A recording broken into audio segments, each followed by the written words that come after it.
The Cincinnati Bengals offense was elite in 2025, but it can get better. Let's talk about how.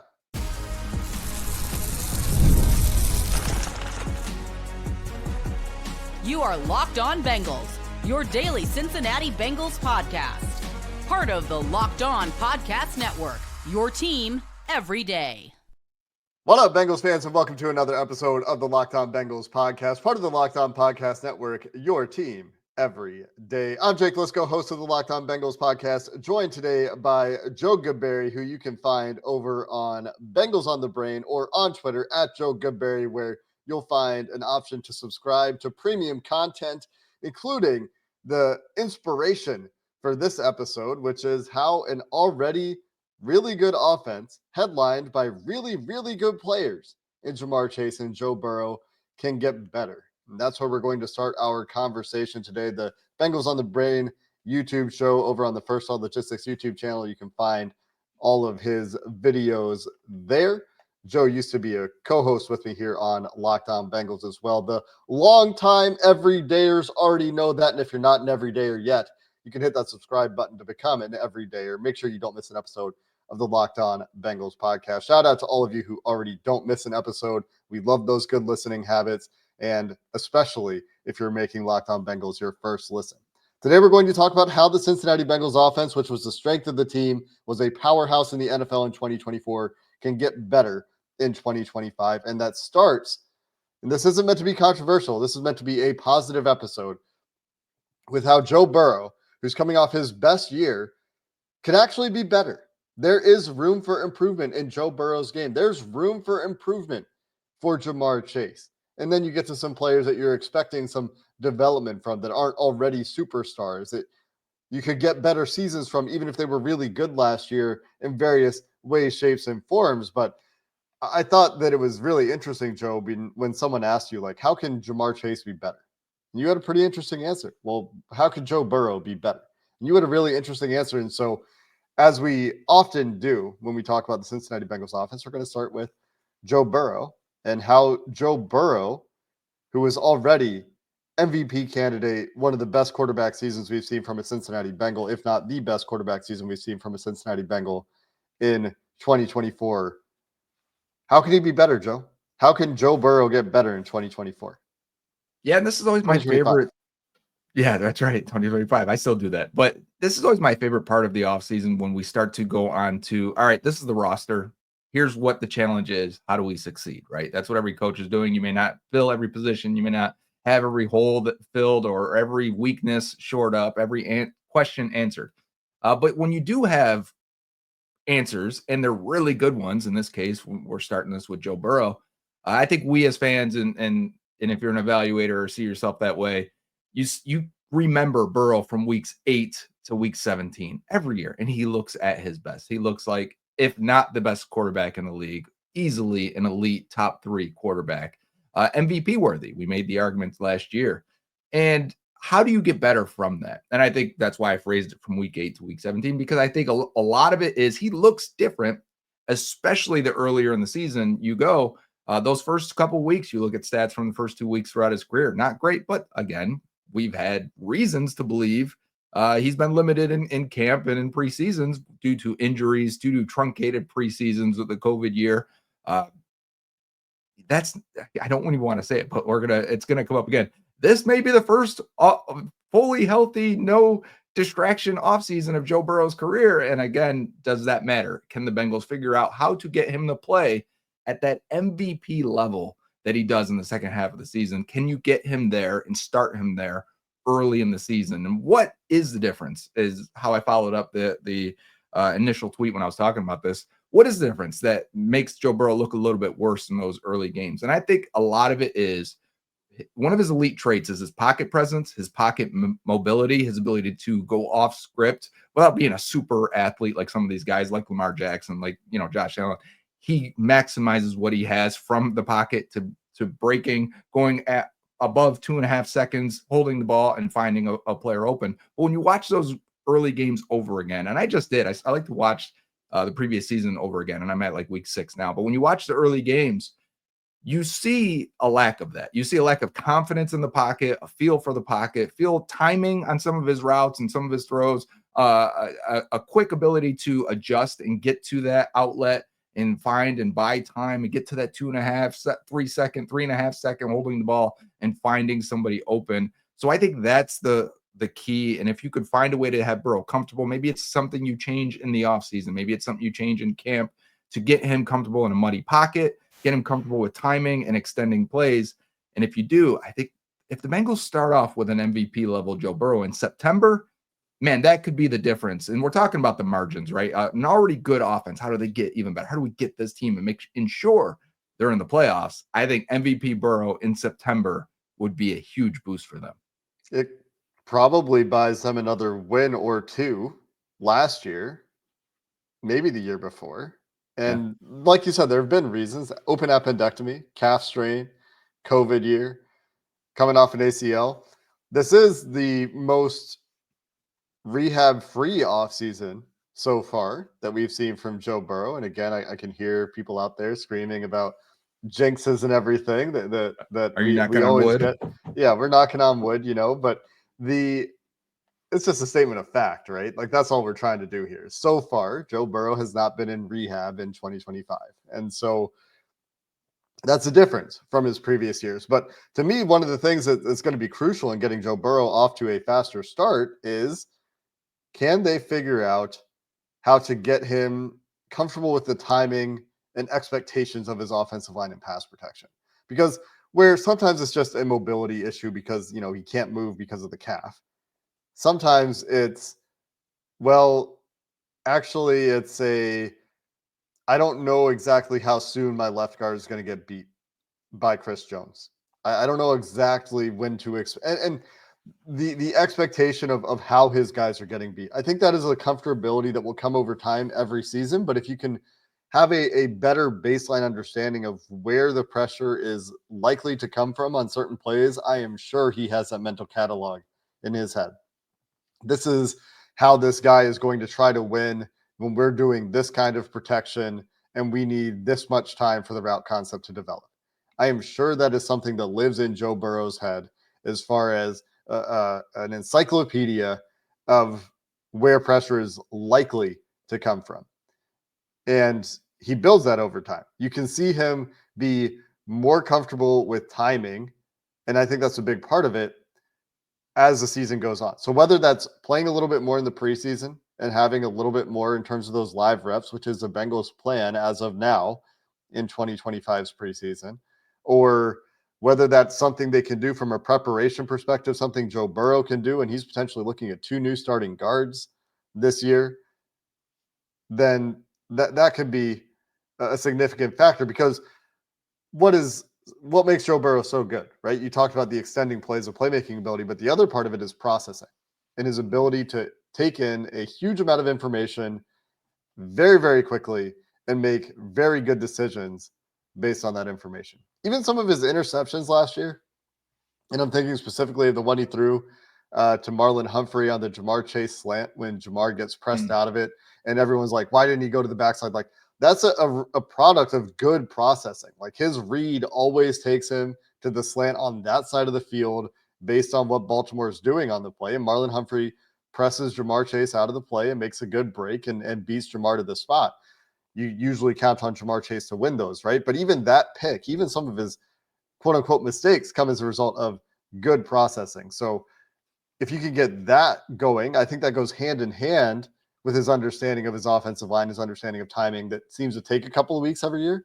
If you can get those things going earlier in the season and then get that normal improvement that we see from Burrow over the course of a season, then I think you're talking about next level Joe Burrow, right? And I'll let you weigh in with your next thought there, Joe, as we will, as always, bleed into a second segment here talking about Joe Burrow coming up next.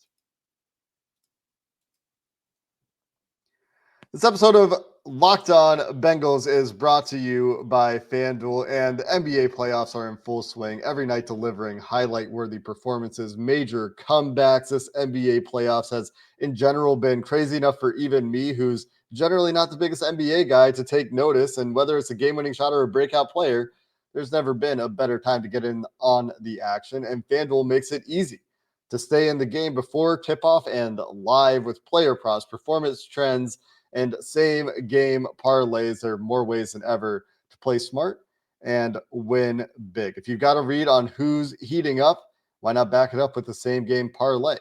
And $200 in bonus bets could be coming your way if your first $5 bet hits. If you're new to FanDuel, it's a perfect time to sign up. You can go to FanDuel.com and place your first $5 bet, and if it wins, you get those $200 in bonus bets. Make every moment more with FanDuel, official sports betting partner of the NBA.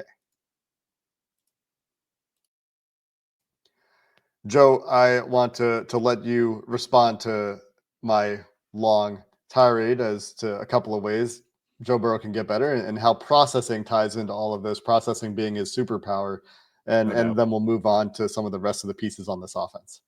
You know what play I immediately thought of was week 1 versus the Patriots. And at the end, they get those double out and ups, and he doesn't take that shot to Jamar Chase. Do you remember that? He ends up checking it down incomplete very awkwardly. Like he's not, his bottom half isn't even ready to throw when he goes to check it down, and it's not even in the correct position. Like that play early in the season.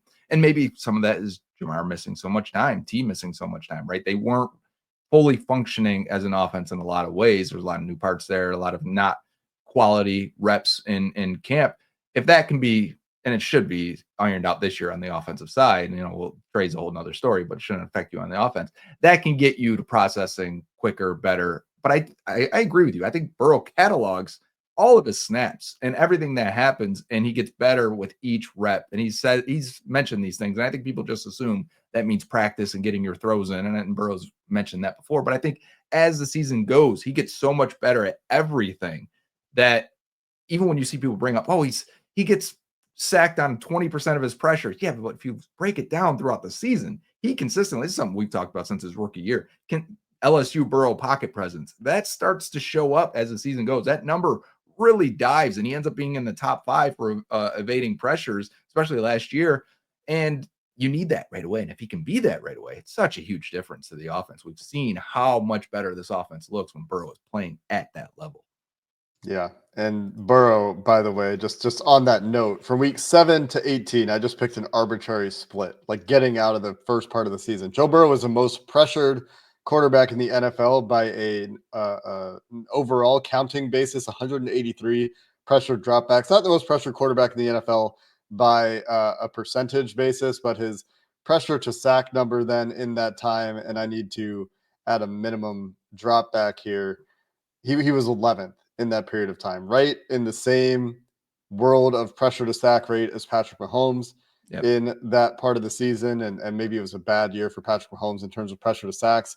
Bad offensive line for Mahomes, I think more so than he's used to. So not in the world of the elites like Josh Allen, Lamar Jackson in this period of time, elite at avoiding sacks when pressured, 6 and 11% respectively. And that's still an area of his game. Like if we're nitpicking, that's an area of his game where he can improve, is finding ways to be more consistent in sack avoidance, something that, like you said, does get better for him generally over the course of the year. He's also one of the best quarterbacks under pressure every year. And so it's something that's not supposed to be a stable statistic according to PFF. And that's where these stats are coming from, by the way, for all these pressure numbers. But Joe Burrow has been consistently a good quarterback under pressure, as consistently as you can be as a quarterback under pressure.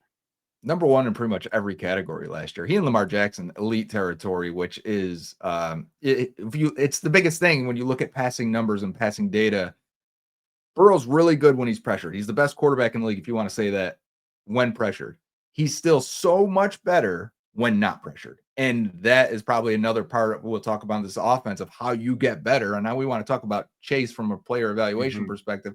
But if we could, because it leads in there, if the offensive line is marginally better or even just slightly better and those pressure rate drops 2%, that's huge. And how much better Burrow would look. He'd be the same exact guy, but his numbers would look slightly better. Yeah. And that is what Scott Peters' job is. That's what their job is as they try to figure out right guard. That's what the job of very likely Dylan Fairchild is at left guard, is to hit the ground running and to be a better pass protector, because those clean pocket numbers for Joe Burrow, like you said, which are a very stable statistic and have been a very stable statistic throughout Joe Burrow's career, have been phenomenal. Let's try to talk about Ja'Marr Chase here and see how many other offensive players we can get to. But Ja'Marr Chase is a player who is coming off a Triple Crown year. Ja'Marr Chase is a player who is very productive no matter where you put him on the football field, is excellent after the catches, excellent at the catch point, has been a comfort target for Joe Burrow because of their connection that goes back to LSU, and he's largely delivered. And so we saw him take this big step in his slot usage last year, going up 10% from 23% in the 2023 and 2022 seasons to 33% of his snaps coming in the slot in 2024.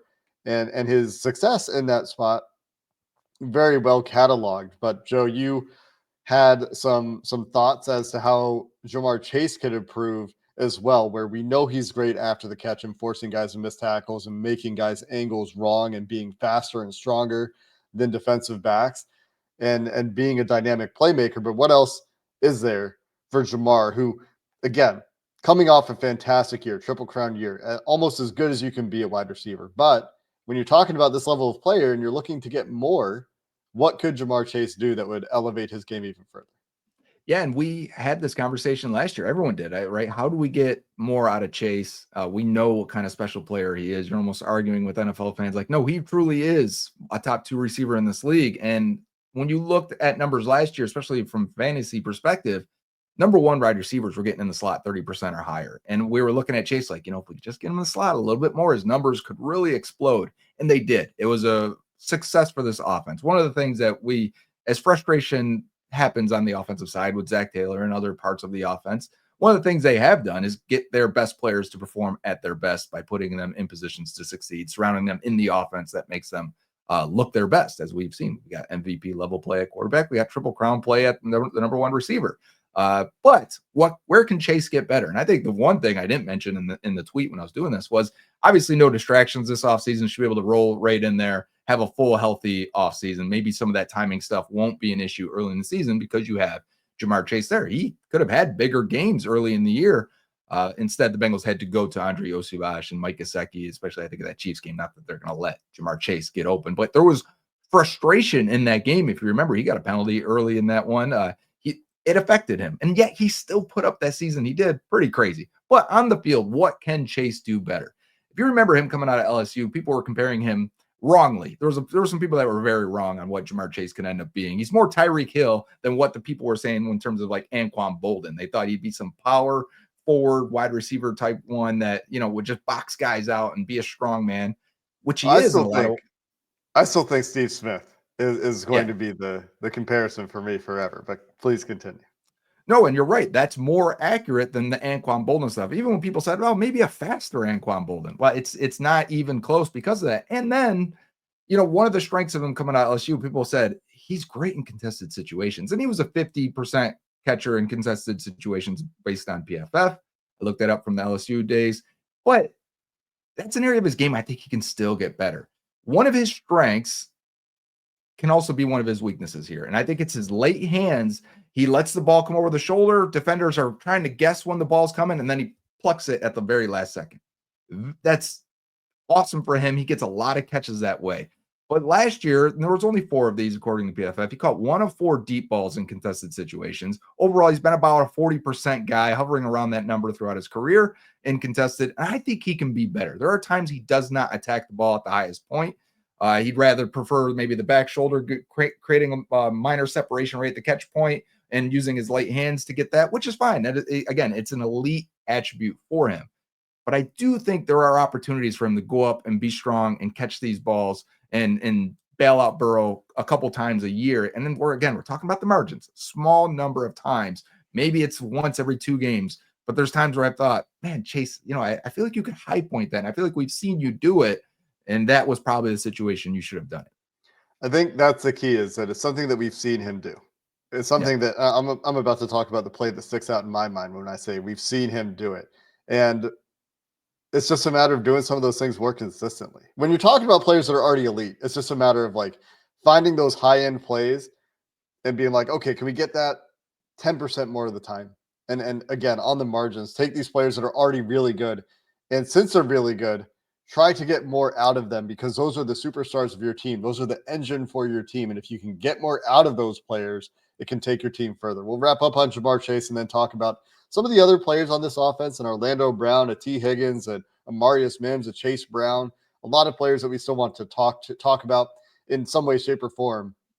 We'll do that to finish the show next.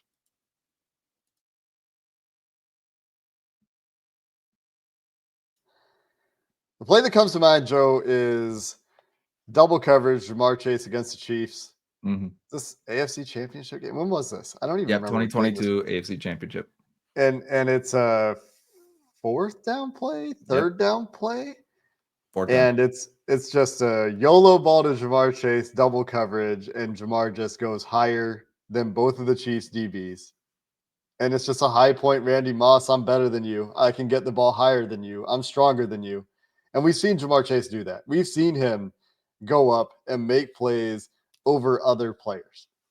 And the fact that he's capable of it, it's just a matter of having the body awareness, which is just like that acuity. It's that processing for receivers is a way that I saw somebody articulate it. Maybe it was Matt Waldman, who does a great job on wide receivers. Like the processing time for receivers goes hand in hand with body control. And it's like, where do I need to put my body and when do I need to put my body in that position in order to maximize my chance of coming down with the pass? Maybe it wasn't Waldman. If I'm misattributing credit there, give it to somebody else. But I thought this was a really cool idea. It's just a split-second decision-making. How do I attack the football?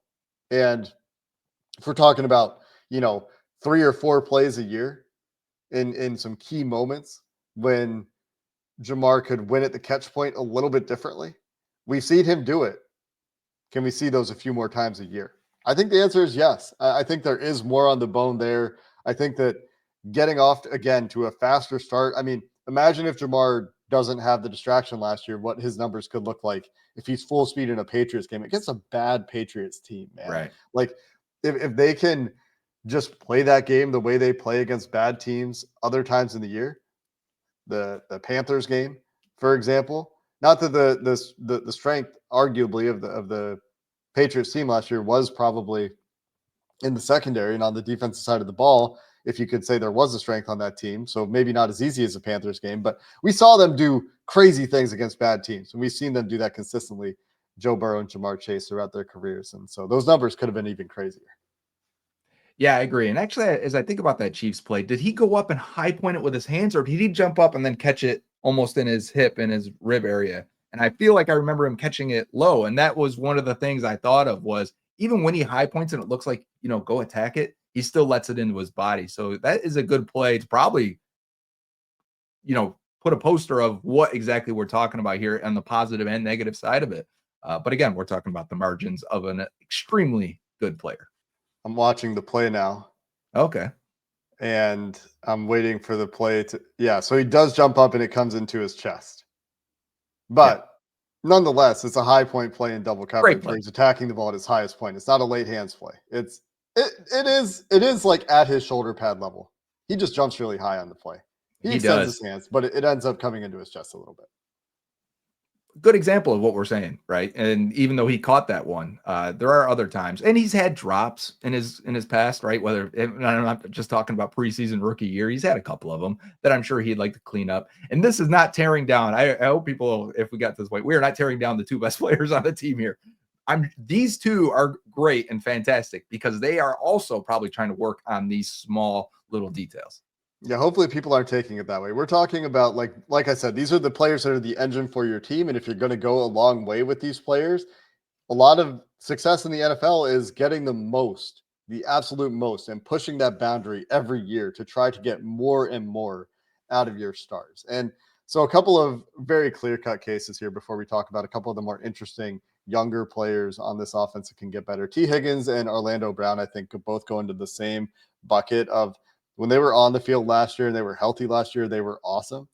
Agreed. And it's just a matter of getting those guys through a season healthy. T. Higgins, we saw with a great contested catch year, his second best contested catch year that we've seen from him, better than his career rate. We saw him better after the catch than we've seen him in his career, forcing more missed tackles, getting more yards after the catch than we've seen. Not actually statistically, but from a driving through contact perspective and playing like the big bodied bully that you are. Transitioning to a runner also, right? Like, because for a big guy, that can take some time. He was catching these curls and getting 2 extra yards out of it. Yeah. And so it's yards after catch in situations where you're not expecting them to have yards after catch, I think is what was impressive to me about T last year. Playing more grown man bully ball. That was awesome. That was really fun to watch as well. But I don't, I mean, there are obviously little nuances where you could probably talk about T improving a little bit. His drop rate last year was awesome, 2.7%. So that is certainly not an area where you're talking about it. But I think when T was on the field last year, he was great. Yep. Joe Burrow passer rating targeting T Higgins last year, 125.1. Only one interception on throws to T Higgins last year. So it's really just, can they get him on the field for the whole season or more of the season? Same for Orlando Brown. Changes his stance, changes his get off last year. His pass sets actually look like pass sets from a footwork perspective instead of just, I'm bigger than you, I'm stronger than you, and I can get to that spot however I'm going to get to that spot. Footwork really cleaned up for Orlando Brown last year, in my opinion, in a pretty impressive way. And again, it was just when he was hurt, you credit all the credit in the world for toughing through that and doing the best he could, playing on a broken leg, but it diminished his effectiveness. And I think he would admit that as well. Maybe not. Maybe he's too competitive to admit that. But I think that Orlando Brown is a guy that if you can keep him healthy for the whole year, and that was his MO before he got to the Bengals, and he's dealt with some injuries in Cincinnati. He was playing at an awesome level as a pass protector last year. And so those guys is just stay healthy. Different conversation, I think, for Chase Brown and Amarius Mims, who are the two key pieces, I think, on this Bengals offense, especially Mims, because Chase Brown was already good. Chase Brown, more of an improving on the margins type of player. But those are the two keys to me that you can talk about in terms of getting better, players you could expect improvement from. And maybe we're shortchanging Andre Yosavash here and Jermaine Burton here. Yeah, I have them written down as well as potentials. But those are the guys that come to mind to me as like some tangible improvements that can help this offense take another step when they were already really good. And I think they go hand in hand because the way they get better also improves the offense and takes this elite offense to another level. The Bengals were not a great running team last year. We were very happy with Chase Brown in a lot of ways.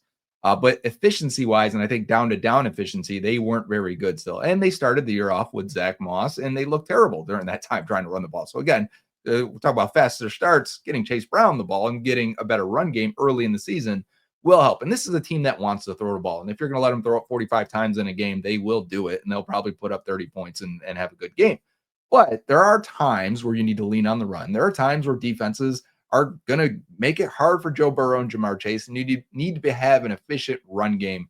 And I think Amarius Mims, first things first, I think he can get a lot better in the run game. If you're looking at all his reps from last year, I think he was solid as a pass protector, especially for a rookie, and poor as a run blocker in a lot of ways. And I think he was slow. He wasn't aware of where the defenders were at, where they were supposed to be, who his target was. I think he and Kappa did not mesh well together. It's one of the reasons why I was a big fan of Tate Ratledge potentially being the right guard of this team, because I thought they worked so well together at Georgia. You could recreate that. We'll have to see who that right guard is if they're having a battle at that right guard spot, how does that affect Mims? But I think in the run game, if Scott Peters can get this offensive line playing better, having them understanding their assignments a little bit better, being a better mesh with the passing offense, which are all things I thought were a flaw in Frank Pollock's marriage with this offense and his involvement with this offense and their line.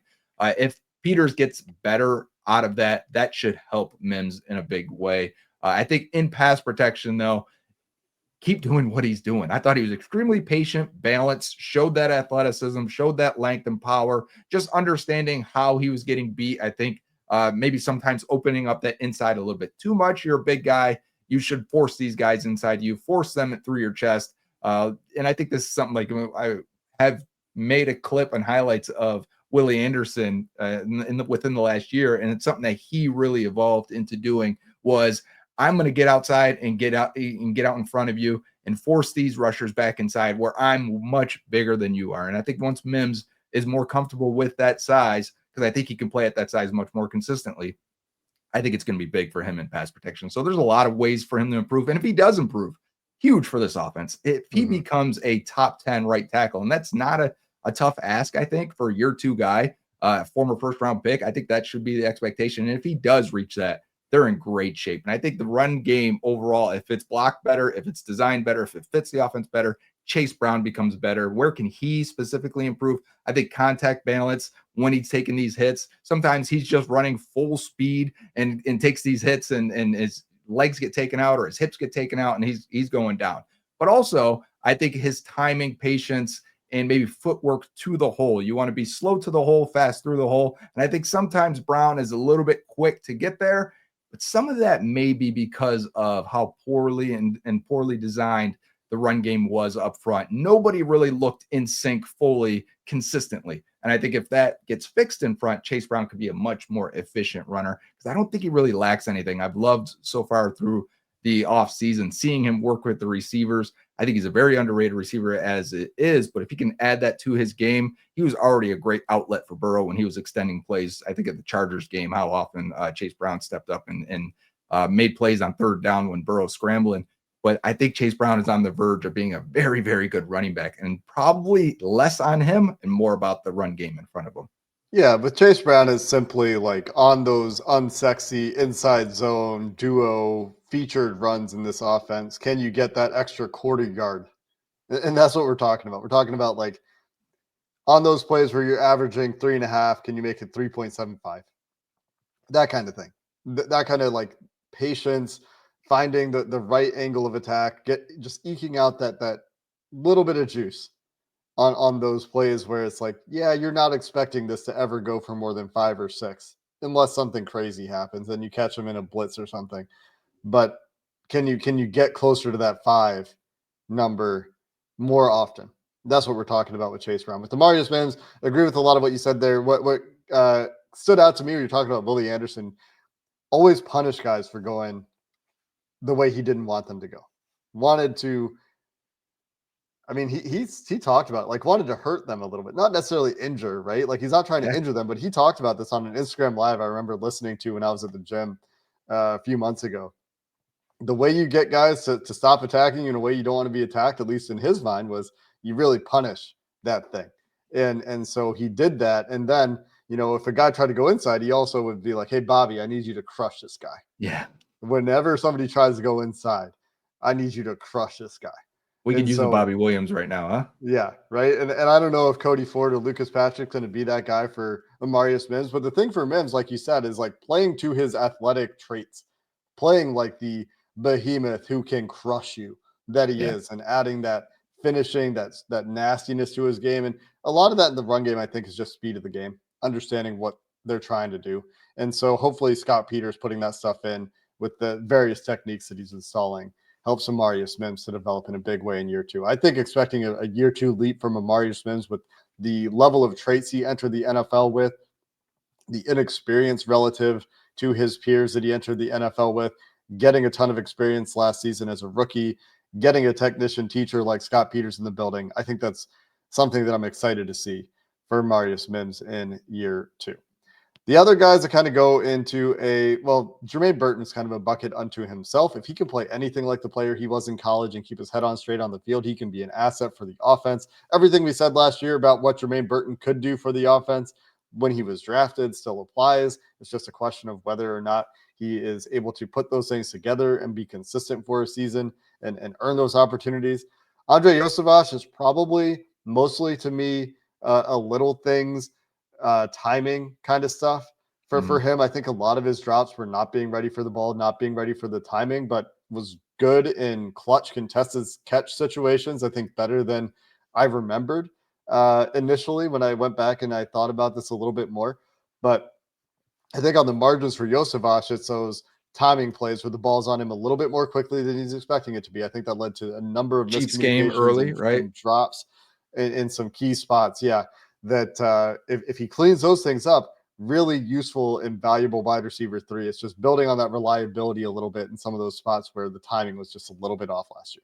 Can I add one with him also? The blocking at times. He's willing, and that's why I like him. I mean, he's a big body too at receiver, but there were some plays where I thought he like, we need you to be faster, more aggressive, understand who you're blocking a little bit quicker. I think in the 4th down play as well, it was like a swing screen to Jamar Chase out of the backfield, kind of an orbit motion. I can't remember exactly how he got there, but if you remember Cooper DeJean, I think Yoshi was supposed to get up and just screen off Cooper DeJean just a little bit, and he wasn't able to do it. But there's been some other blocking instances. And we've also seen, actually, now that I think about it, Joe Burrow go up to Yoshi after plays when they are scrambling and trying to find something open. And I don't know if Yoshi's going the wrong way, not doing the right depth, not having the awareness of where the open zone is or most open area is, and Burrow go to talk to him afterwards. And I think that's just consistency, because we've seen Josevich be one of their best off-script receivers, especially in the red zone. Rookie year, like, all of his productivity in the red zone was off-script plays, being on the same page as Burrow, catching those touchdowns off-script as he's getting into scramble drill mode. So that's just a consistency thing. I think that's a lot of it for Yoshi. But you mentioned run blocking. I think perimeter run blocking, wide receiver run blocking, this is something people are going to roll their eyes at. This is not something people think about when they think about wide receivers. But wide receiver run blocking could be better for everyone on this team, is what I would say about the run blocking for receivers. And it's hard. There are very few good run blocking wide receivers in the NFL, but when you go watch like a Puka Nacua or a Cooper Kupp, like that Rams offense that had those receivers that were good receivers, but also blocked in the run game, you'll see what kind of difference those guys can make, especially when you're talking about digging out a linebacker or something in the box. And that's something that offenses like the Bengals that are going 11 personnel often ask those guys to do. It's a hard job, but if we're talking about areas where you could get a little bit of marginal improvement, that does come to mind. Can I add a small observation there? I think the teams that rotate receiver more get better blocking. And I think it's because you can get those guys in, whether this is that guy's specialty, he's a special teams guy, or they're more hungry for those reps. So they play. It's hard, I think, when you pay your top 2 receivers to rotate and to ask them to block too much. But I think if you can get Burton in there, Charlie Jones, Andre Osivach, Isaiah Williams, whoever it may be, I think you can maybe get a few plays a game. And we're talking about the margins.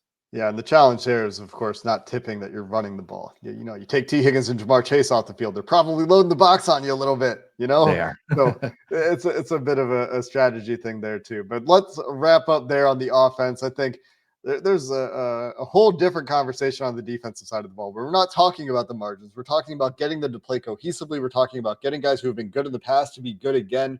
We're talking about finding ways for this defense to get back to a solid place. That's our next episode here on Locked On Bengals. Until then, thanks for listening. Hoo day, and have a good one.